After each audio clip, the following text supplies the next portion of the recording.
கிறிஸ்துவுக்குள் அன்பான சகோதர சகோதரிகள் யாவருக்கும் என்னுடைய வாழ்த்துக்களையும் ஸ்தோத்திரங்களையும் தெரிவித்துக் கொள்கிறேன். நாம் இன்றைய தினத்தில் வெளிப்படுத்தல் தொடர்படைப்பில் வகுப்பு 4 வெளிப்படுத்தின விசேஷம் 1ஆம் அதிகாரத்தின் இன்னும் கூட சில சாராம்சங்களை நாம் பார்க்கலாம். இயேசு கிறிஸ்துவினுடைய வெளிப்பாடு, இதை வாசிக்கிறவர்களும் கேட்கிறவர்களும் பாக்கியவான்கள் என்று வேதாகமம் கூறுகிறது. வெளிப்படுத்தல் 1:4-5.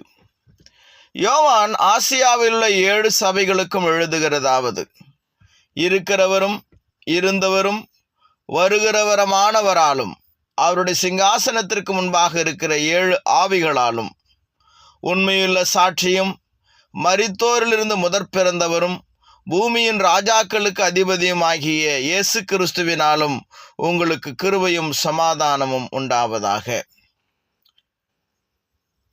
யோவான் இயேசு கிறிஸ்துவை உண்மையுள்ள சாட்சி என்றும் மரித்தோரிலிருந்து முதற் பிறந்தவர் என்றும் பூமியின் ராஜாக்களுக்கெல்லாம் அதிபதியும் என்றும் குறிப்பிடுகிறார். யோவான் 17:8 நீர் எனக்கு கொடுத்த வார்த்தைகளை நான் அவர்களுக்கு கொடுத்தேன், அவர்கள் அவைகளை ஏற்றுக்கொண்டு நான் உம்மிடத்திலிருந்து புறப்பட்டு வந்தேன் என்று நிச்சயமாய் அறிந்து நீர் என்னை அனுப்பினீர் என்று விசுவாசித்திருக்கிறார்கள். இயேசு தம் ஊழியத்தில் உண்மையுள்ள சாட்சியாக இருந்தார். அவர் கொடுத்த சாட்சிக்காக இயேசுவானவர் மரித்தார். உண்மையாகவே இயேசுவானவர் உண்மையுள்ள சாட்சியாக இருந்தார். யோவான் இயேசுவை மரித்தோர்களில் முதற் பேரானவர் என்றும் அழைக்கிறார். மரித்தோருக்கு முதற் பேரானவரும் பூமியின் ராஜாக்களுக்கு அதிபதியுமாகிய இயேசு கிறிஸ்துவிடமிருந்து என்று அங்கே வார்த்தைகள் குறிப்பிடுகிறது. இயேசுவானவர் மரித்தோர்களில் முதற் பேரானவர் என்றால் மரித்து உயிரோடு எழுந்தவர்களில் அவர் முதலாவதாக நிற்கிறார். பிற்பாடு நாம் எல்லாரும் இயேசுவை போல இயேசுவுக்குள்ளாக நம்பிக்கை நாம் கொண்டிருக்கிறவர்களாக இருக்கும் பொழுது நாம் உயிரோடு எழுப்பப்படுகின்ற 2ஆவதோ 3ஆவதோ 4ஆவதோ அல்லது அந்த வரிசையில் பல வரிசையில் நிற்கிறவர்களாக இருப்போம். கொலோசியர் 1:18. அவரே சபையாகிய சரீரத்திற்கு தலையானவர், எல்லாவற்றிலும் முதல்வராயிருக்கும்படி அவரே ஆதியும் மரித்தோரிலிருந்து எழுந்த முதற் பேருமானவர். மற்ற சிலரும் வேதாகமத்தில் செத்து போய் உயிரோடு எழுப்பப்பட்டிருக்கிறார்கள். ஆனால் அவருடைய உயிர்த்தெழுதல்கள் இறுதியானவைகள் அல்ல, நித்தியமானவைகள் அல்ல. அவர்கள் மீண்டும் மரித்தார்கள். லாசரு, நாயினூர் விதவியனுடைய மகன், எபிருவினுடைய மகள், இப்படி பல பேரை சொல்லலாம். அவர்கள் உயிரோடு எழுப்பப்பட்டார்கள் மரித்திருந்து. ஆனால் அவர்கள் மறுபடியும் மரித்தார்கள். ஆனால் இயேசுவோ மரித்தோரிலிருந்து எழுந்து அவர் திரும்ப மரிக்கவில்லை. ஆனால் நம்முடைய கர்த்தர் இப்படிப்பட்ட மனிதர்களைப் போலல்ல. அவர் ஒரு முறை மரித்து உயிரோடு எழுந்தார், அவர் மறுமுறை மரிக்கவில்லை. 1 கொரிந்தியர் 15:20 கிறிஸ்து மரித்தோரிலிருந்து நித்திரை அடைந்தவர்களில் முதற் பலனானார். வெளிப்படுத்தின விசேஷம் 2:10 ஆகிலும் நீ மரணபரியந்த உண்மையாயிரு, அப்பொழுது ஜீவக்கிரீடத்தை உனக்கு தருவேன். ஏனென்றால் இயேசு மரித்தோர்களில் முதற் பிறந்தவர், பூமியின் ராஜாக்களுக்கு அதிபதி. இயேசுவானவர் இங்கே கூறுகிறார், நீ மரணபரியந்த உண்மையாயிரு, அப்பொழுது ஜீவக்கிரீடம், ஜீவக்கனி, ஜீவக்கிரீடம், ஜீவ விருட்சம் போன்றது எல்லாமே எதை அடையாளப்படுத்துகிறது என்று சொன்னால் அது இயேசுவினாலே கொடுக்கப்படுகிற ஒரு அழியாத வாழ்வை அடையாளப்படுத்துகிறது என்பதை நாம் புரிந்து கொள்ள வேண்டும். இயேசுவானவர் இங்கே ஏன் இதை குறிப்பிடுகிறார் என்று சொன்னால் அவர் மரித்தோர்களில் முதற் பிறந்தவர் மற்றும் பூமியின் ராஜாக்களுக்கு அவர் அதிபதியாக இருக்கிறார். வெளிப்படுத்தின விசேஷம் 1ஆவது அதிகாரம் 5ஆவது வசனம். இயேசு பூமியின் ராஜாக்களுக்கு அதிபதி. சங்கீதம் 2 மேசியாவின் ஆட்சியை பற்றி கூறுகிறது. இப்பொழுது ராஜாக்களே உணர்வடையுங்கள், ஞானமாக நடந்து கொள்ளுங்கள். மேசியா 2:10 குமாரன் கோபப்படாதபடிக்கு அவரை முத்தமிடுங்கள். சங்கீதம் அந்த 2:12. குமாரனை முத்தமிடுங்கள் என்பது குமாரனுக்கு மரியாதை செய்யுங்கள் என்கின்ற அர்த்தத்தில் வருவதாகும். யெகோவா தேவன் அவருடைய குமாரனாகிய கிறிஸ்துவுக்கு எல்லா அதிகாரத்தையும் கொடுப்பார். பூமியின் ராஜாக்கள் அவருடைய ஆட்சியை அங்கீகரிப்பது நல்லது.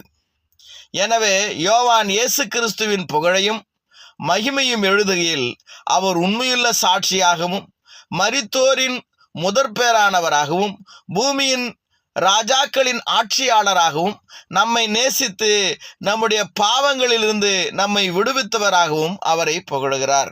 இயேசுவானவர் பூமியின் ராஜாக்களின் அதிபதி. அவருக்கு நாம் கனம் கொடுக்க வேண்டும், அவரை ஏற்றுக்கொள்ள வேண்டும். ஏசாயாவும் அவருடைய ஆட்சியை பற்றி தீர்க்க தரிசனமாக கூறுகிறார். ஏசாயா 41:2 கிழக்கிலிருந்து நீதிமானை எழுப்பி தமது பாதபடியிலே வரவழைத்தவர் யார்? ஜாதிகளை அவனுக்கு ஒப்பு கொடுத்து அவனை ராஜாக்களுக்கு ஆண்டவனாக்கி அவர்களை அவன் பட்டயத்துக்கு தூசியும் அவன் வில்லுக்கு சிதறடிக்கப்பட்ட தாளடியுமாக்கி. ஏசாயா 41:4. அதை செய்து நிறைவேற்றி ஆதி முதற்கொண்டு தலைமுறைகளை வரவழைக்கிறவர் யார்? முந்தினவராயிருக்கிற கர்த்தராகிய நான் தானே, பிந்தினவர்களோடும் இருப்பவராகிய நான் தானே.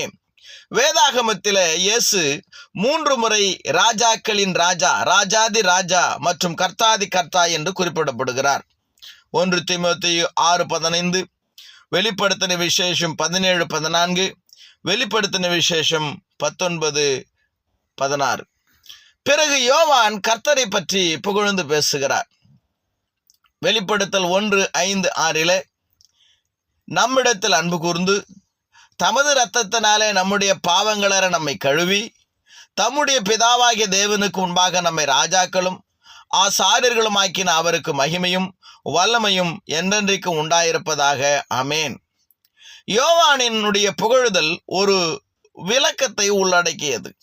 நம்மிடத்தில் அன்பு கூர்ந்து, இயேசுவானவர் நம்மிடத்தில் அன்பு கூர்ந்தார். எப்படியாக அன்பு கூர்ந்தார்?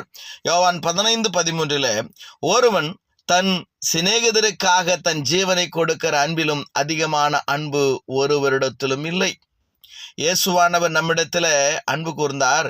எவ்விதமாக அன்பு கூர்ந்தார் என்று சொன்னால், ஒருவன் தன் சிநேகிதருக்காக தன் ஜீவனை கொடுக்கிற அன்பிலும் உயிரை கொடுத்து அன்பு கூர்ந்தார். அப்படி என்று சொன்னால் உலக மனுஷனிடத்தில் இல்லாத ஒரு அன்பு இயேசுவினிடத்தில் இருந்தது. உலகத்திலும் சில மனிதர்கள் ஒருவருக்காக ஒருவர் உயிரை கொடுக்கிறார்கள். ஆனால் அவர்கள் உயிரை கொடுப்பதனாலே யார் உயிரையும் அவர்கள் காப்பாற்றப் போவதில்லை அல்லது ஒருத்தருடைய பாவத்தை மன்னிக்க போவதில்லை. ஆனால் தேவனுக்கு சமமாயிருந்த தேவனுடைய குமாரனாயிருக்கிற இயேசுவானவர் பாவிகளாகிய நம்மை நேசித்து, சிநேகிதர்களைப் போல நேசித்து, நாம் நம்முடைய பாவங்களிலிருந்து விடுதலை அடையவும், சாத்தானுடைய பிடியிலிருந்து நாம் விடுதலை அடையவும், பாவத்தினுடைய சாபக்கேட்டிலிருந்து நம்ம விடுதலை அடையவும் அவர் நமக்காக ஒரு கொடூரமான மரணத்தை அவர் உபத்திரவப்பட்டு ரத்தம் சிந்தி அதை ஏற்றுக்கொண்டார் என்று சொன்னால் அவருடைய அன்பு எந்த அளவுக்காக நம்மை நேசித்தார் என்பதை இங்கே யோவான் குறிப்பிடுகிறார். தன் சிநேகிதருக்காக தன் ஜீவனை கொடுக்கிற அன்பிலும் அதிகமான அன்பு ஒருவரிடத்திலும் இல்லை. ஆனால் அந்த அன்பு இயேசுவினிடத்தில் இருந்தது. கிங் ஜேம்ஸ் வெர்ஷனில் இருக்கக்கூடிய இந்த வசனம் இவ்வாறு கூறுகிறது, நம்மிடத்தில் அன்பு கூர்ந்து என்பது. இயேசுவானவர் நம்மை நேசித்து நம்முடைய பாவங்களிலிருந்து நம்மை தம் இரத்தத்தினாலே கழுவினார். அவருடைய இரத்தத்தால் நமது பாவங்கள் விடுவிக்கப்படுகின்றன அல்லது கழுவப்படுகின்றன, அவைகள் அகற்றப்படுகின்றன. வெளிப்படுத்தல் 1:5-6 உண்மையுள்ள சாட்சியும் மரித்தோரில் இருந்து முதற் பிறந்தவரும் பூமியின் ராஜாக்களுக்கு அதிபதியுமாகிய இயேசு கிறிஸ்துவினாலும் உங்களுக்கு கிருபையும் சமாதானமும் உண்டாவதாக. நம்மிடத்தில் அன்பு கூர்ந்து தமது இரத்தத்தினாலே நமது பாவங்களற நம்மை கழுவி தம்முடைய பிதாவாகிய தேவனுக்கு முன்பாக நம்மை ராஜாக்களும் ஆசாரியர்களும் ஆக்கின அவருக்கு மகிமையும் வல்லமையும் என்றென்றைக்கும் உண்டாயிருப்பதாக. ஆமென். கிங் ஜேம்ஸ் வெர்ஷனில் அவர் நம்மை அவருடைய பிதாவுக்கும் தேவனுக்கும் முன்பாக ராஜாக்களாகவும் ஆசாரியர்களாகவும் ஆக்கினார் இது கோபத்தின் எச்சரிப்பாக யாத்திராகமம் 19:5-6 சொல்லப்படுகிறது. யாத்திராகமம் 19வது அதிகாரம் 5-6 வசனங்கள். இப்பொழுது நீங்கள் என் வாக்கை உள்ளபடி கேட்டு என் உடன்படிக்கையை கைக்கொள்வீர்களானால் சகல ஜனங்களிலும் நீங்களே எனக்கு சொந்த சம்பத்தாயிருப்பீர்கள். பூமியெல்லாம் என்னுடையது. நீங்கள் எனக்கு ஆசாரிய ராஜ்யமும் பரிசுத்த ஜாதியுமாய் இருப்பீர்கள் என்று நீ இஸ்ரவேல் புத்திரரோடு சொல்ல வேண்டிய வார்த்தைகள் என்றார். இயேசுவானவர் நம்மை அவருடைய பிதாவுக்கும் தேவனுக்கும் முன்பாக ராஜாக்களாகவும் ஆசாரலும் ஆக்கினார். எதுக்காக ஆக்கினார்? இதே போன்ற ஒரு கூற்று யாத்திராகமும் 19:5-6 இஸ்ரவேல் ஜனங்களை நோக்கி மோசேயின் மூலமாக தேவன் சொல்லச் சொன்னார். நீங்கள் என் வாக்கை உள்ளபடி கேட்டு என் உடன்படிக்கையை கைக்கொள்வீர்களானால் சகல ஜனங்களிலும் நீங்களே எனக்கு சொந்த சம்பத்தாயிருப்பீர்கள். சம்பத்து என்றால் சொத்து. பூமியெல்லாம் என்னுடையது. நீங்கள் எனக்கு ஆசாரிய ராஜ்யமும் பரிசுத்த ஜாதியுமாய் இருப்பீர்கள் என்று நீ இஸ்ரவேல் புத்திரரோடு சொல்ல வேண்டிய வார்த்தைகள் என்றார். ஆக இயேசுவின் இரத்தத்தினாலே நாம் கழுவப்படும் போது நாம் தேவனுடைய ராஜ்யமாக, கிறிஸ்துவனுடைய ராஜ்யமாக மட்டுமல்ல, தேவனுக்கு ஆராதனை செய்கின்ற ஆசாரிய ராஜ்யமாக, பரிசுத்த தேசமாக இருக்கிறோம் என்பதை நாம் நினைவில் வைக்க வேண்டும். ஊழியத்திற்கான இயேசுவினுடைய அழைப்பை தேவன் முன்னறிவித்தார். இது ஒரு சவாலான அழைப்பு. இயேசுவின் மூலம் இயேசுவினுடைய ஊழியத்திற்கு, தேவனுக்கான ஊழியத்திற்கு தேவன் அதை வெளிப்படுத்தல முன்னறிவிக்கிறார். அவருடைய மக்கள் அவருக்கு பணியாற்ற வேண்டும். இந்த ஆசாரிய ராஜ்யம், ஆசாரிய ஊழியம் என்பது தேவனுடைய மக்கள் அவருக்கு பணியாற்ற வேண்டும்.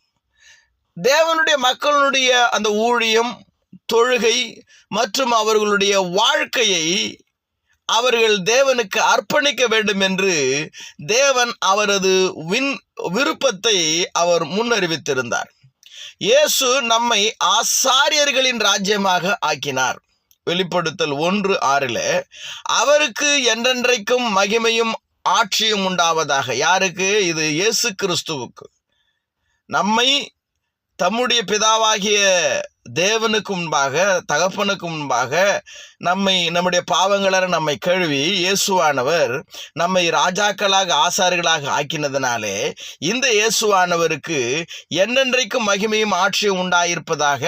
ஆக தேவனுக்கான ஊழியத்தில் இயேசுனுடைய அழைப்பு எப்படிப்பட்டதாக இருக்கிறது? நாம் ஆசாரிய ராஜ்யமாக. ஆசாரியன் என்ன செய்வான்? அவன் இப்படிதான் வாழ வேண்டும் என்கிறதான சில ஒழுக்க கோட்பாடுகள் இருக்கிறது. இப்படிதான் அவன் வஸ்திரம் உடுத்த வேண்டும். சில தீட்டான காரியங்களை அவன் நெருங்கக்கூடாது. அவனுடைய வேலை எப்பொழுதுமே ஆசரிப்பு கூடாரத்தில் அவன் பணியாற்ற வேண்டியது. எங்கிருந்து நெருப்பு எடுக்க வேண்டும், அந்த பலிகளை எவ்விதமாக சுத்தம் செய்ய வேண்டும் என்கிறதான அந்த விதிமுறைகளை அவன் சற்றும் மீறாமல் தேவனுக்கு பயந்தவனாக பணியாற்ற வேண்டும். நாமும் கூட இயேசு கிறிஸ்துவினாலே அவ்விதமாக தெரிந்து கொள்ளப்பட்டு தேவனுக்கு பயபக்தியோடு ஊழியம் செய்யும்படியாக அழைக்கப்பட்டிருக்கிறோம் என்பதை இந்த வேத வசனங்கள் நமக்கு விளக்கப்படுத்துகிறது. வெளிப்படுத்தல் 1:7 இதோ மேகங்களுடனே வருகிறார், கண்கள் யாவும் அவரை காணும், அவரை குத்தினவர்களும் அவரை காண்பார்கள், பூமியின் கோத்திரத்தார் எல்லாரும் அவரை பார்த்து புலம்புவார்கள். அப்படியே ஆகும். ஆமேன். இங்கே பூமியின் கோத்திரத்தார் என்பது ரட்சிக்கப்படாதவர்களை குறிக்கிறது. ஏனென்றால் ரட்சிக்கப்பட்ட ஜனங்கள் இயேசுவானவரை வரும்போது பார்த்து புலம்ப வேண்டியதில்லை, அவர்கள் மகிழ்ச்சி அடைவார்கள். ஆனால் இயேசுவினுடைய வருகையில பூமியின் கோத்திரத்தார் அவரை பார்த்து புலம்புவார்கள். ஏனென்றால் அவர்தான் நியாயாதிபதி என்பதை நாம் அறியாமல் இருந்தோமே, இப்பொழுது தண்டனைக்குட்பட போகிறோமே என்பதைக்காக அவர்கள் புலம்புவார்கள். சத்தியத்தின் அன்பை பெறாதவர்கள் என்ன செய்வார்கள்? 2 தெசலோனிக்கேயர் 2:10 கெட்டு போகிறவர்களுக்குள்ளே அநீதியினால் உண்டாகும் சகல வஞ்சகத்தோடும் இருக்கும், ரட்சிக்கப்படத்தக்கதாய் சத்தியத்தின் மேலுள்ள அன்பை அவர்கள் அங்கீகரியாமற் போனபடியால் அப்படி நடக்கும். 2 தெசலோனிக்கேயர் 2:11-12 ஆகையால் சத்தியத்தை விசுவாசியாமல் அநீதியில் பிரியப்படுகிற யாவரும் ஆக்கினைக்குள்ளாக்கப்படும்படிக்கு அவர்கள் பொய்யை விசுவாசிக்கத்தக்கதாக கொடிய வஞ்சகத்தை தேவன் அவர்களுக்கு அனுப்புவார். யோவான் எழுதும்போது, இதோ அவர் மேகங்களோடே வருகிறார், மேலும் ஒவ்வொரு கண்ணும் ஒவ்வொரு மனிதரும் அவரை காண்பார்கள். இது எருசலேமினுடைய அழிவை குறிக்கின்ற ஒன்றாக இருக்கிறது. மேலும் யோவான் கூறும்போது, பூமியின் அனைத்து கோத்திரத்தார் அவரை பார்த்து புலம்புவார்கள். இது இறுதி தீர்ப்பில் இயேசுவானவர் திரும்புவதை குறிக்கிறது. எருசலேம் நகருக்கு எதிராக இயேசுவானவர் நியாய தீர்ப்பு கொடுக்க வந்த அந்த காரியத்தை மட்டுமே இந்த வசனத்தோடு சில பேர் குறுக்க நினைக்கிறார்கள். ஆனால் அதற்காக மட்டும் இந்த வசனத்தை சுருக்குவது தவறான ஒரு காரியமாக இருக்கிறோம். நாம் சூழலை வைத்து அதை புரிந்து கொள்ள வேண்டும். இயேசுவானவர் உருவகமாக எருசலேமுக்கு நியாய தீர்ப்பு கொடுக்கும்படியாக அவர் வந்தார். கிபி 70 எருசலேம் அழிக்கப்பட்ட போது இயேசுவானவர் எருசலேமின் மேல் நியாய தீர்ப்பு கொடுத்தார். இயேசுவானவர் அப்பொழுது வந்தார். அவருடைய நியாய தீர்ப்பில் ஜனங்கள் அவரை பார்த்து, இயேசுவுக்காக இந்த இரத்த பழி எங்கள் மேலும் எங்கள் பிள்ளைகள் மேல் இருக்கட்டும் என்று அவர்கள் கேட்டுக்கொண்டதுனால அந்த தீத்து பேரரசினாலே அந்த வந்ததான அந்த பேரழிவு அந்த எருசலேமின் மேல் வந்ததை நாம் பார்க்கிறோம். ஆனால் இங்கே வெளிப்படத்தில் சொல்லப்படுகிற இந்த வசனத்தை இறுதி நியாய தீர்ப்புக்காக இயேசுவானவர் இறுதி நியாய தீர்ப்பில் வரும்போதும் பூமியின் கோத்திரத்தார் எல்லாரும், ரட்சிக்கப்படாத மக்கள் அனைவரும் அவரை பார்த்து புலம்புவார்கள். ஆக இந்த வசனம் ஒரு விதத்தில் எருசலேமினுடைய அழிவுக்காக சில பேர் குறிப்பிட்டிருந்தாலும் இறுதி தீர்ப்பையும் பற்றி இது கூறுகிறது என்பதை நாம் புரிந்து கொள்ள வேண்டும். சத்தியத்தினுடைய அன்பை பெறாதவர்கள். 2 தெசலோனிக்கேயர் 2:10 பவுல் இவற்றை குறிப்பிட்டு இதை எழுதுகிறார். அவர்கள் பொய்யை நம்பும்படிக்கு அவர்கள் எல்லாரும் சத்தியத்தை நம்பாமல் இன்பம் அனுபவித்தவர்கள் நியாயம் தீர்க்கப்படும்படிக்கு, அதாவது அவங்க பொய்யில இன்பம் கண்டாங்க, சத்தியத்தை நம்பாதவங்க. தேவன் அவர்களுக்குள்ளே பொய்யை நம்பத்தக்கதான ஒரு காரியத்தை தேவனே அவர்களுக்குள்ளே அனுப்புகிறார். ரட்சிக்கப்படத்தக்கதாய் சத்தியத்தின் மேலுள்ள அன்பை அவர்கள் அங்கீகரியாமல் போனபடியால் பொய்யை நம்பத்தக்கதான கொடிய வஞ்சகத்தை தேவன் அவர்களுக்குள்ளே அனுப்புகிறார். சத்தியம் ஒருவருக்கு சொல்லப்படுகிறது. என்னதான் சொல்லப்பட்டாலும் அவர் பெரிய மேதாவியைப் போல அவர் பொய்யை நம்பி போவார் என்று சொன்னால், தேவன் அவருடைய விருப்பத்திற்கு அந்த பொய்யை நம்பி அவர் அநீதியில் பிரியப்பட்டு தண்டனை பெறும்படியாக இன்னும் அந்த வஞ்சகத்திற்குள்ளே தேவன் அவரை விட்டு விடுகிறார். மேலும் யோவான் எழுதும்போது, இதோ அவர் மேகங்களோடே வருகிறார், ஒவ்வொரு கண்ணும் அவரை காணும். இது ஒரு விதத்தில் எருசலேமினுடைய அழிவை குறிக்கும். ஏனென்றால் எருசலேமினுடைய அழிவில் அவர்கள் இயேசுவினுடைய நியாய தீர்ப்பை பார்த்தார்கள். கீழ்ப்படியாத யூதர்கள், கிறிஸ்தவர்கள் ஒருவரும் கூட அந்த அழிவில் மரிக்கவில்லை என்று வரலாற்று அறிஞர்கள் கூறுகிறார்கள். ஆனால் தேவன் கீழ்ப்படியாத யூதர்கள் மேல் அந்த நியாய தீர்ப்பை செலுத்தினார். இறுதியில சுவிசேஷத்திற்கு கீழ்ப்படியாத ஒவ்வொருவர் மேலும் இயேசுவானவர் நியாய தீர்ப்பு செய்வார்.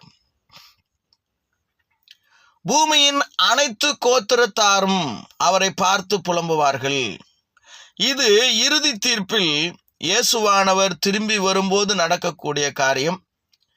எருசலேம் நகருக்கு எதிராக அவர் வந்தபோது நிகழ்ந்த ஒரு காரியமாக ஒரு குறிப்பிட்ட எல்லைக்குள்ளே அதை வரையறுப்பது சரியான ஒரு விஷயம் அல்ல. சிலர் மத்தேயு 24:30 அந்த எருசலேமுக்கு சுட்டி காட்டுகின்றார்கள். மத்தேயு 24:30 அப்பொழுது மனுஷகுமாரனுடைய அடையாளம் வானத்தில் காணப்படும். அப்பொழுது மனுஷகுமாரன் வல்லமையோடும் மிகுந்த மகிமையோடும் வானத்தின் மேகங்கள் மேல் வருகிறதை பூமியில் உள்ள சகல கோத்திரத்தாரும் கண்டு புலம்புவார்கள். இது யோவான் வெளிப்படுத்தலில் சொல்லும் மொழிக்கு மிகவும் ஒத்த மொழியாக இருக்கிறது. மத்தேயு 24:32-34 புரிதலை எருசலேமுக்கு மட்டும் அவர் சொல்றாரு மத்தேயு. ஏன்னா மனுஷகுமாரன் வல்லமையோடும் மிகுந்த மகிமையோடும் வானத்தின் மேகங்கள் வருவதை பூமியிலுள்ள சகல கோத்திரத்தாரும் கண்டு புலம்புவார்கள். உதாரணமாக மத்தேயு 24:34 உண்மையாகவே நான் உங்களுக்கு சொல்லுகிறேன், இவை அனைத்தும் நிறைவேறும் வரை இந்த தலைமுறை ஒழிந்து போகாது. இப்போ இயேசுவானவர் சொன்ன இந்த எருசலேமினுடைய அழிவை பற்றிய காரியங்கள் எல்லாம் நிறைவேறும் வரை இயேசுவானவர் எந்த மக்களோடு பேசி கொண்டிருந்தாரோ அந்த சந்ததி, அவருடைய பிள்ளைகள், அவர்கள் ஒழிந்து போகாது என்று சொன்னார். அந்த இயேசுவானவர் யாரோடு பேசி கொண்டிருந்தாரோ அந்த மக்களுடைய ஆயுசு நாட்களுக்குள்ளாகவே எருசலேமினுடைய அழிவு வந்தது. எருசலேமின் மேல் வந்த நியாய தீர்ப்பையும் இறுதி தீர்ப்பையும் இவைகள் வேறுபடுத்தி குறிக்கிறது. வசனம் சொல்லப்பட்ட சூழலை கொண்டு நாம் புரிந்து கொள்ள வேண்டும். ஆக வெளிப்படுத்தல கண்கள் யாவும் அவரை காணும், பூமியின் கோத்திரத்தார் எல்லாரும் அவரை பார்த்து புலம்புவார்கள் என்பது எருசலேமினுடைய அழிவுக்காக மட்டும் அந்த வசனத்தை எடுத்துக்கொள்ளாமல், இறுதி நியாய தீர்ப்பில் பூமியின் கோத்திரத்தார் எல்லாரும் என்றால் ரட்சிக்கப்படாதவர்கள், கிறிஸ்துவை ஏற்றுக்கொள்ளாதவர்கள், மற்ற சத்தியத்தை புறக்கணித்ததான எல்லா கள்ள உபதேச கூட்டத்தாரும் இயேசுவை பார்த்து புலம்புவார்கள் என்கின்ற புரிதலிலே நாம் அதை எடுத்துக்கொள்ள வேண்டும். எருசலேமுக்கு எதிரான தீர்ப்பை அனைவரும் பார்த்தனர். அவர்களின் வீழ்ச்சியும் அவர்களின் அவமானமும் யூதர்களுடைய வீழ்ச்சி, அவர்களுடைய அவமானம் கிபி 70 யூதர்களுக்கு மட்டுமல்ல, எருசலேமை சுற்றியிருந்த வாழ்ந்த மக்களுக்காக மட்டுமல்ல, எருசலேமுக்கும் கர்த்தராகிய இயேசு கிறிஸ்துவை நிராகரித்தவர்களுக்கும் விரோதமாக மனுஷகுமாரன் மேகங்களின் மேல் வல்லமையோடும் மகிமையோடும் வந்தார். அப்படி இருந்தும் யோவானினுடைய புகழின் பின்னணியில் உள்ள வெளிப்படுத்தல் வார்த்தைகள்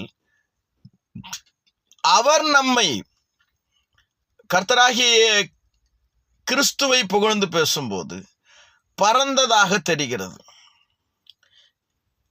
இதனாலேயே இந்த புத்தகத்தை நாம் எவ்வாறு படிக்கிறோம் என்பது முக்கியம்.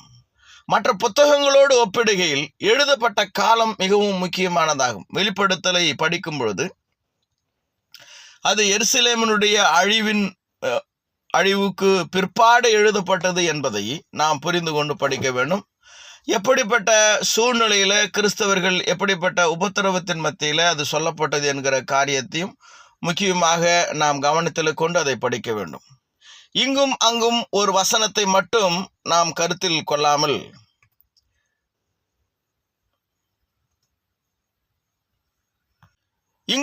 ஒரு வசனத்தை மட்டுமே நாம் கருத்தில் கொள்ளாம தேவனுடைய முழு ஆலோசனையும் பார்க்க முயற்சிப்பது முக்கியமான விஷயமாக இருக்கும்.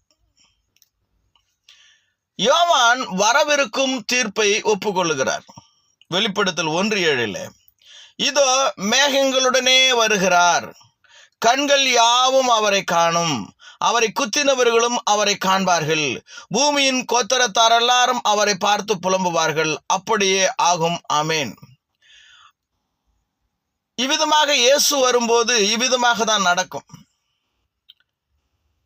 கிபி 70 இயேசுவை குத்தினவர்கள் மறைமுகமாக அந்த நியாய தீர்ப்பில் அவரை பார்த்தார்கள். ஆனால் இறுதி நியாய தீர்ப்பிலேயும் அது நடக்கும். அவரை பார்த்து புலம்புவார்கள். ரட்சிக்கப்படாத மக்கள் எல்லாம் அவரை பார்த்து கலங்குவார்கள். ஆனால் அது அப்படிதான் நியாய தீர்ப்பு நடந்தாலும் அது அப்படிதான் நடக்கும். இந்த புத்தகத்தில் கிறிஸ்து மைய நபராக இருக்கிறார். வெளிப்படுத்தின விசேஷத்தில் அப்படின்றத நம்ம புரிஞ்சுக்கணும். யோவான் கிறிஸ்துவை பற்றிய தனது தரிசனத்தை பற்றி சொல்ல தொடங்குகையில் சர்வ வல்லமையுள்ள ஒருவரால் நாம் வெல்ல முடியும் என்று அவர் தனது கருப்பொருளை தொடங்குகிறார். இந்த பிரசங்கத்தினுடைய இந்த பாடத்தினுடைய தலைப்பே இயேசு பூமியின் ராஜாக்களுக்கு அதிபதி. அதிபதியானவர் தோற்பாரா? இயேசுவை நம்புகிற நாம் எல்லாரும் பூமியின் ராஜாக்களாக இருக்கிறோம். ஆசாரிய ராஜ்யமாக இருக்கிறோம். ராஜாக்களாக இருக்கிறோம். அப்படி ராஜாக்களாய் இருக்கிற நாம் உபத்திரவத்தையும் வேதனையும் கண்ணீரையும் கலக்கத்தையும் நாம் அனுபவித்துக் கொண்டிருக்கும் போது நமது அதிபதியாய் இருக்கிற இயேசுவானவர் வென்றார் அல்லவா, ஜெயித்தார் அல்லவா? அவர் தோற்கவில்லையே. அவர் தோற்று நம்மை ஜெயிக்க சொல்லவில்லை. மரித்தேன், ஆனாலும் சதா காலங்களிலும் உயிரோடு இருக்கிறேன், நான் மரணத்திற்கும் பாதாளத்திற்கும் உரிய திறவுகோலை உடையவனாக இருக்கிறேன், ஆகையினாலே நம்மை ஜெயிக்க சொல்லுகிறார். அவர் ஜெயித்து நம்மை ஜெயிக்க சொல்லுகிறார். அவர் பூமியின் ராஜாக்களுக்கு அதிபதி, முடிசூடிய மன்னர். அவர் நித்திய கிரீடம் அவர் மேல் இருக்கிறது, நித்திய ஆளுகை அவர் மேல் இருக்கிறது. அப்படி என்றால் அவரை நம்புகிற ராஜாக்களா இருக்கிற நாமும் கூட எப்படிப்பட்ட போராட்டத்துல, இழிநிலையில, வேதனையில, கண்ணீரில, மனச்சொருவில இருந்தாலும் நமது ராஜாதி ராஜாவாய் இருக்கிற ஆண்டவர் இயேசு கிறிஸ்துவினாலே நாம் வெல்ல முடியும். வெளிப்படுத்தின விசேஷத்தினுடைய கருப்பொருள் இதுதான். நம்மால் வெல்ல முடியும், நாம் வெல்வோம், நாம் வென்றிடுவோம், நாம் ஜெயிப்போம் என்பதே இதனுடைய கருத்தாக, மைய கருத்தாக இருக்கிறது. ஏனென்றால் நம்முடைய ஆண்டவர் யார்? நம்முடைய ஆண்டவர் இயேசுவானவர். அவர் ஜெயித்தவர். வெளிப்படுத்தல் 1:8, இருக்கிறவரும் இருந்தவரும் வருகிறவரும் ஆகிய சர்வ வல்லமையுள்ள கர்த்தர், நான் அல்பாவும் ஒமேகாவும் ஆதியும் அந்தமாயிருக்கிறேன் என்று திருவுளம் பற்றுகிறார். இது மகிமைப்படுத்தப்பட்ட கிறிஸ்துவை பற்றிய யோவானின் தரிசனத்தை முன்வைக்கிறது. வெளிப்படுத்தல் 1:7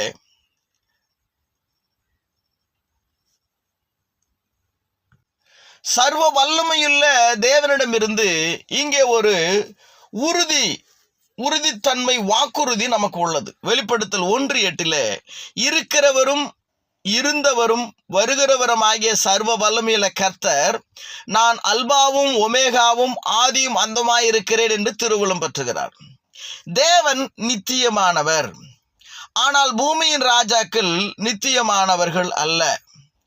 ஆனால் தேவன் தனது மகனுக்கு எல்லா அதிகாரத்தையும் கொடுத்தார். இயேசு கிறிஸ்துவுக்குள்ளாக நித்தியம் இல்லாமல் இருக்கக்கூடிய பூமியின் ராஜாக்கள் இயேசு கிறிஸ்துவுக்குள்ளாக வெற்றி பெறுவார்கள். காரியங்கள் எது எப்படி ஆகிலும் இருக்கலாம் பூமியிலே நாம் வாழும்போது. ஆனால் தேவன் இயேசுவானவருக்கு எல்லா அதிகாரத்தையும் கொடுத்திருக்கிறார். நியாய தீர்ப்பு செய்கின்ற அதிகாரமும் இயேசு கிறிஸ்துவுக்கு தான் கொடுக்கப்பட்டது. பவுல் ஏதென்ஸ் நகரத்து எபிக்கூரார், ஸ்தோயிக்கர் ஞானிகளோடு பேசும் பொழுது இதை சொல்லுகிறார்.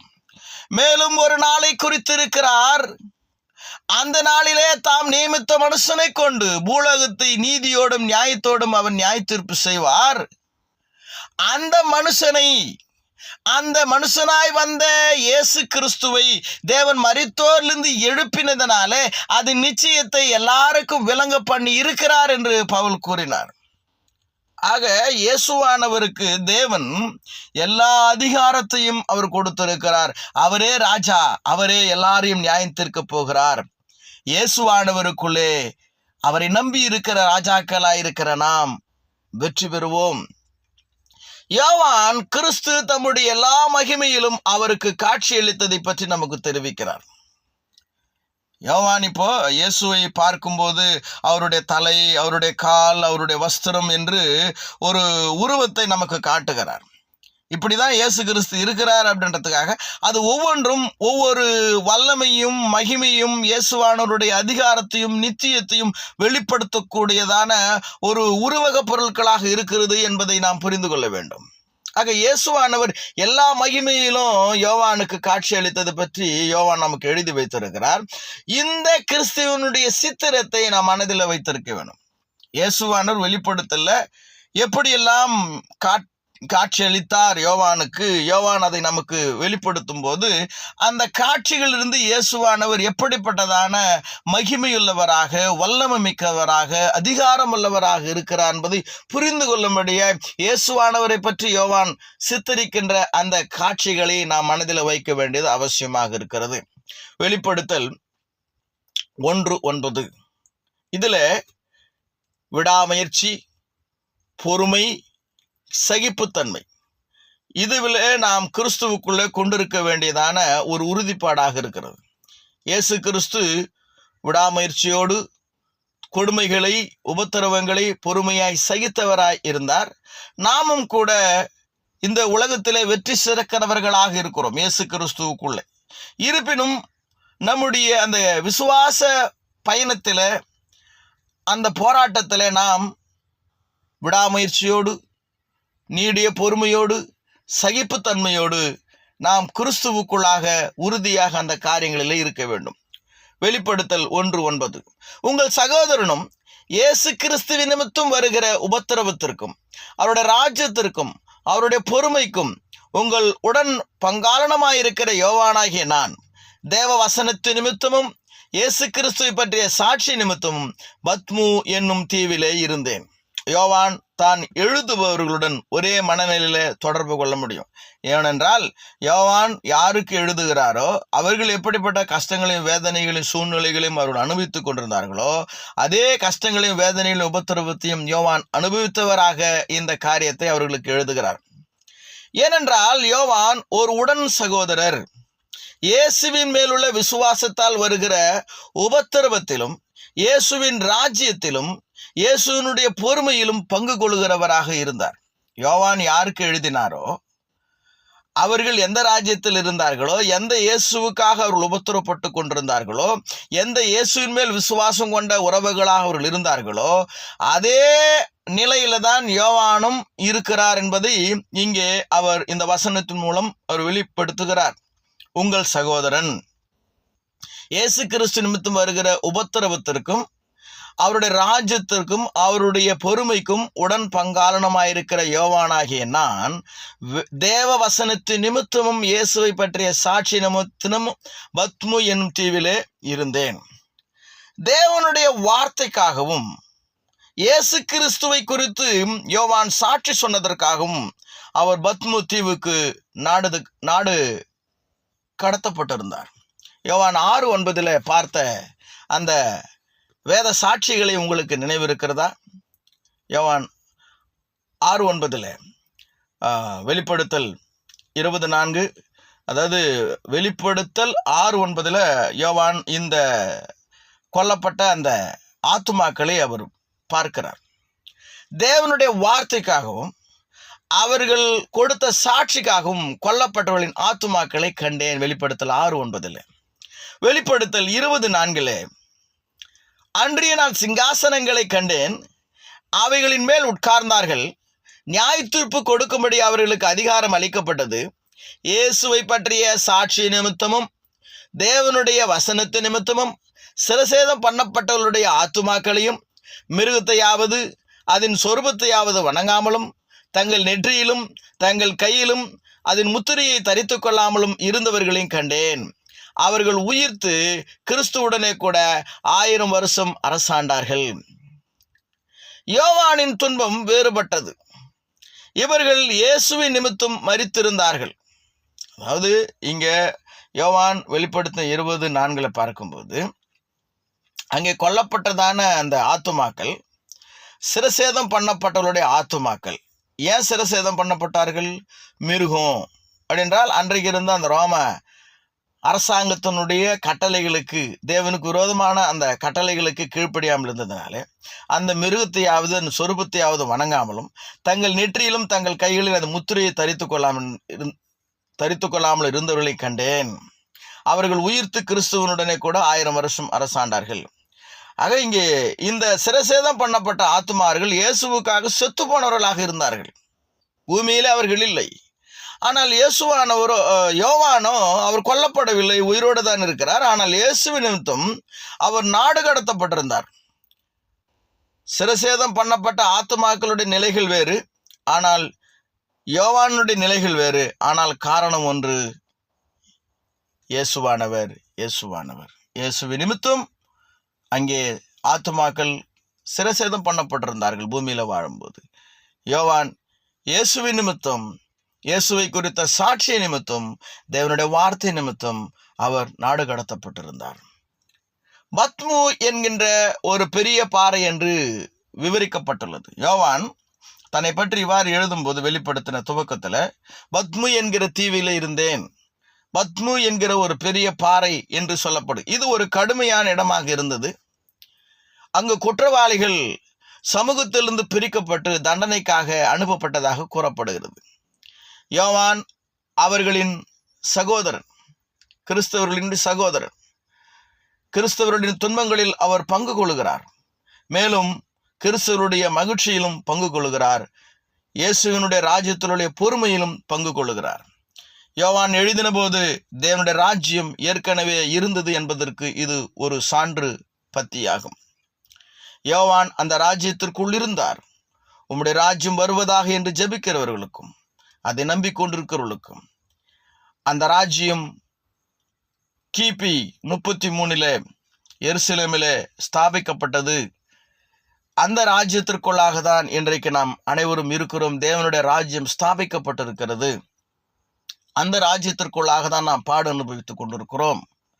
அந்த ராஜ்யத்திற்குள்ளாக தான் நாம் தேவனை தோது கொண்டிருக்கிறோம். அந்த ராஜ்யத்திற்குள்ளாக தான் நாம் பாதுகாக்கப்பட்டு கொண்டிருக்கிறோம் என்பதை புரிந்து கொள்ள வேண்டும். ஆக உம்முடைய ராஜ்யம் வருவதாக என்று ஜெபிக்கிறவர்களே, இயேசுவானவர் அந்த ஜெபத்தை எப்பொழுது சொல்லிக் கொடுத்தார்? ராஜ்யம் வராததற்கு முன்பதாக சொல்லிக் கொடுத்தார். ராஜ்யம் வந்து விட்ட பிற்பாடு அந்த ராஜ்யத்திற்குள்ளாக அப்போஸ்தலர்கள் இருந்தார்கள். முதல் நூற்றாண்டு கிறிஸ்தவர்கள் இருந்தார்கள். இன்றைக்கும் சத்தியத்தின்படி கிறிஸ்துவை விசுவாசிக்கிற ஒவ்வொருவரும் அந்த ராஜ்யத்திற்குள்ளாக இருக்கிறார்கள்.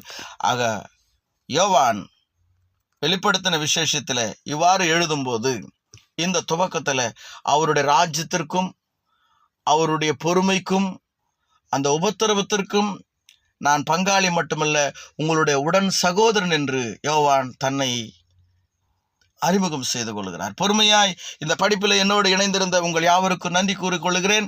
தேவனுக்கு சித்தமானால் நாம் தொடர்ந்து இதில் இணைந்திருப்போம்.